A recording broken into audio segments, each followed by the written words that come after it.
Most Star Wars fans can agree that the prequels were pretty good, and if you can't find common ground there, you can at least find common ground at the fact that Revenge of the Sith was the best installment of the prequels, and in general, a quality movie. Saying the prequels were good to great is an average statement that you can get from the majority of Star Wars fans. But in 2005, when the prequel trilogy ended, people didn't feel this way. In fact, some rumors state a large reason George sold Star Wars was because of the neglect of the fandom to his new boundary-pushing trilogy. So why did a large part of the fandom view shift from hate to love, or at least some type of acceptance? As the title states, I think this transformation in mood in the audience correlates to the 2008 Clone Wars series. And before I get into that, I would like to briefly touch on the other largely speculated reason for the change, the sequels. Many argue that because the sequels are, and let's just be real, straight trash, that led to a higher approval of the prequels. I do like this take, but I don't believe it's the main reason for the shift. This is because Star Wars fans are easy to hate, so I think that it would be really easy for Star Wars fans who watch the sequels to think this is just terrible like the prequels. I can envision a world where in 2023, people are on Twitter chatting about how the original trilogy was the only good trilogy, and the other ones suck. And while some people do express that view, it's uncommon. To briefly explore the idea, in Star Wars, the prequels, originals, and sequels all follow similar story beats while having different stories. The prequels were about the fall of the democracy and the rise of the Sith. The originals were the small rebellion versus the big empire, and the sequels were the small rebellion versus the big empire again. The similar beats they share is a character whose life at the start of the story equals nothing, but then they become something greater and save the galaxy. However, the reason this argument partially works is because the sequels only have characters who exist to push things forward. Finn only exists so he can save Poe, and Poe only exists so that Rey can join the Resistance. There are many more examples of this.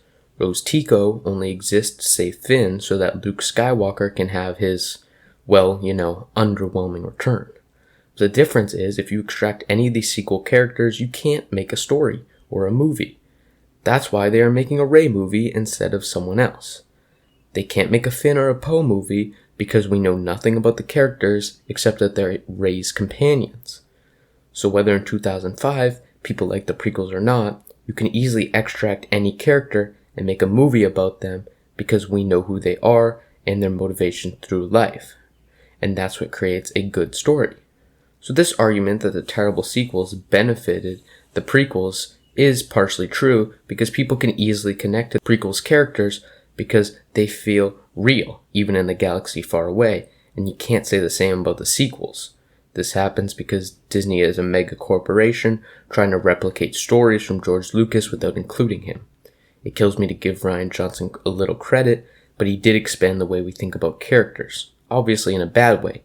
But a good thing he did at the end of his film, with the boy in a broom, representing that everyone has a purpose, and everyone can contribute to society.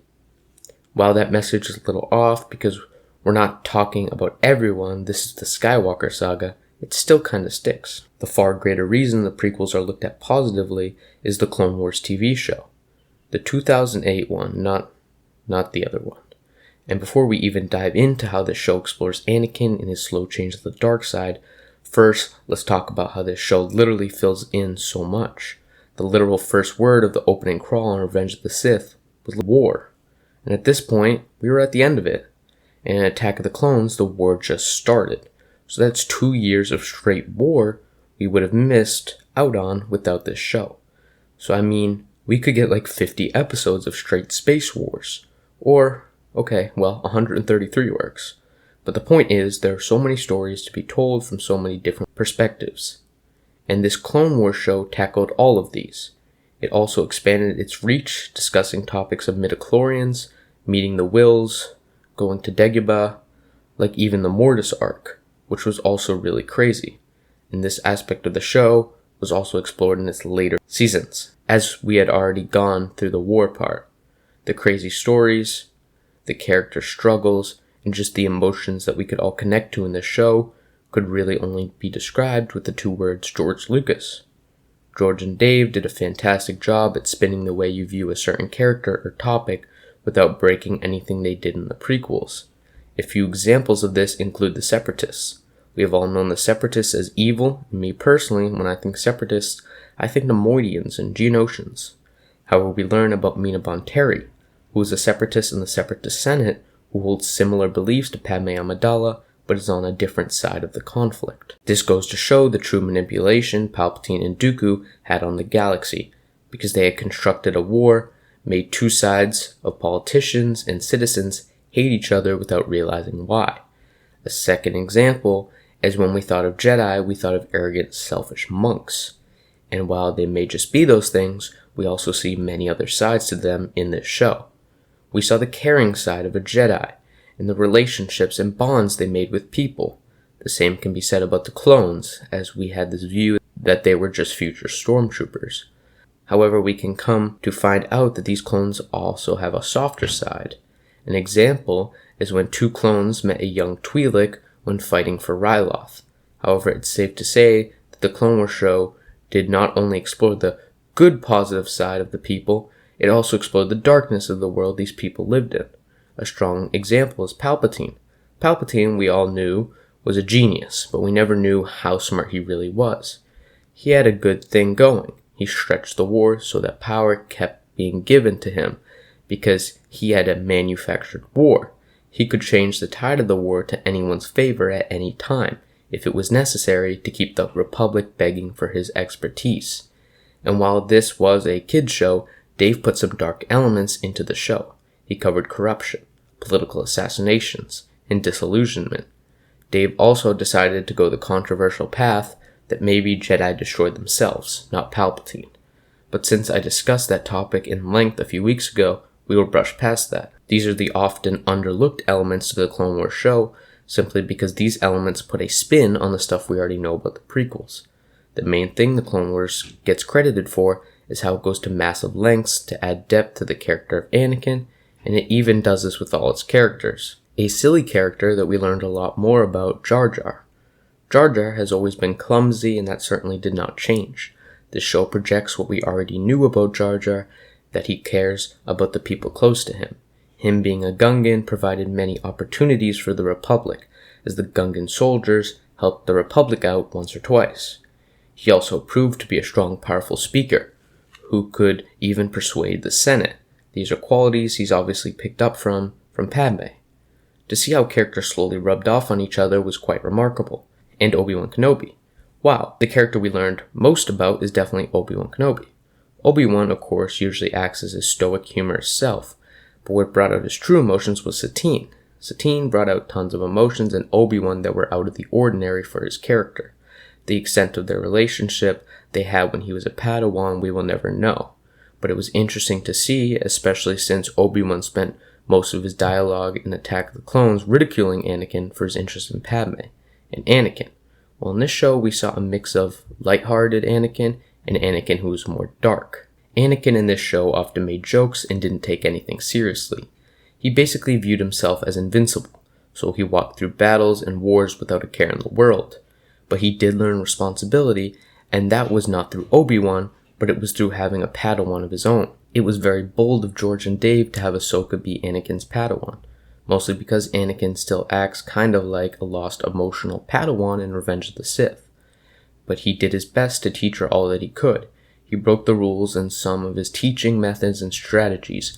That's because he cared about Ahsoka so much, that he wanted her to be an exceptional Jedi, not just another number in the Jedi Order. This show really emphasized what we already knew about Anakin, that Anakin would help those he cared about, or help people in general, even if it's the decision frowned upon by the Republic or Jedi Council. This show dives deep into how Anakin is truly a good person, which adds value to his demise in Revenge of the Sith. Anakin truly cares about people, and we learned a lot about his values in life in The Phantom Menace. These good moral traits make it easy for him to be manipulated. Anakin would easily lay down his life for other people. Palpatine, knowing the selflessness that Anakin had, made it easy for Palpatine to slowly manipulate him to a point where it involves his wife. Every couple episodes, we'd see Anakin and Palpatine together, and Palpatine would make subtle remarks and comments that gradually degraded the Jedi and made Anakin seem as if he had the whole galaxy in his hands. He just had to break free. Anakin slowly fell to the dark side in the show because he stood with the morals of the Jedi but didn't like how the Jedi executed things. A good example is when he interrogates Poggle. The Jedi need vital information from Poggle, so other Jedi even went to extreme lengths to try to mind trick Poggle into giving up the info they want, and that is unethical. But because he is Geonosian, it simply doesn't work. So here comes Anakin. He sends everyone away and goes into the room with Poggle and instantly tries to mind trick him. When it doesn't work, he must have had a dilemma. He probably thought there were tons of people that could be helped if they got this information they needed from Poggle, but he wouldn't give it. So Anakin punches him to the ground and force chokes him. This is a classic example of Anakin having the right goal, but his steps to reach it are bad. This is what messes him up in Revenge of the Sith. However, his goal of saving Padme was unachievable, and Palpatine manipulated him into believing that Anakin's goal was in reach. He just had to do bad things to get there. That was the big problem, is that Anakin did terrible things in Revenge of the Sith and never got what he was promised. That's why he instantly tried to kill Palpatine after he got his suit on, but he couldn't kill him because the suit was built to be very fragile to lightning, so Palpatine could put him in his place at any time. This leads Anakin to be put back into the same type of slavery he was born in. This is probably why George Lucas calls Star Wars the tragedy of Anakin Skywalker. That's why you have the urge to walk into your TV and tell Anakin to stop in Revenge of the Sith, but his mind is so twisted he can't seem to find a way out. So while the Clone Wars show is, as it says in its name, a war story, it seems the underlying story is the slow, terrible fall of Anakin. The true beauty of the show is how it doesn't hurt canon. It actually makes it better. When I look into Anakin and Obi-Wan's faces in Revenge of the Sith, I can truly see all they have been through throughout their life. Nothing they do or say contradicts with the characters we saw in the Clone Wars. It's really hard for Dave Filoni to craft a show with 133 episodes that don't contradict with the way the characters act in Revenge of the Sith. It's all believable, and this is the one Star Wars show where you can truly believe, even though the show came after Revenge of the Sith, we can easily see how it fits in before. And I mean, this is the only show that can manage that. Like, I'm a Dave Filoni fan, but I can easily say that some events that happened in his Rebels show don't line up with the characters we see in the original trilogy. It may be controversial to say, but I truly don't look at Obi-Wan in A New Hope and believe like 5 years before he killed Darth Maul. I can't believe that Yoda had full conversations with Ezra and Kanan, but doesn't call for their help in Return of the Jedi. In Return of the Jedi and Empire Strikes Back, you can easily see from Yoda's expressions that Luke and Leia are the true last hope. It's totally unbelievable that he would know there's like 20 other Jedi out there. And Rebels even contradicts with other Disney stuff. In Rebels, Darth Vader asks Palpatine something about Obi-Wan, and Palpatine says, yeah, if he's even alive. But literally 5 years earlier in the timeline, Obi-Wan and Darth Vader fought twice in the Obi-Wan Kenobi show, and Palpatine literally made fun of Darth Vader for losing.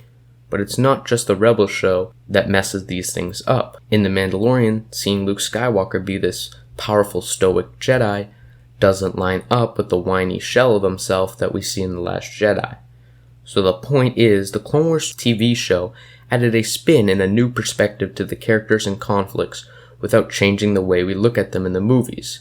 This is probably the most difficult thing Dave and George had to navigate, but they did it, and they hit massive success.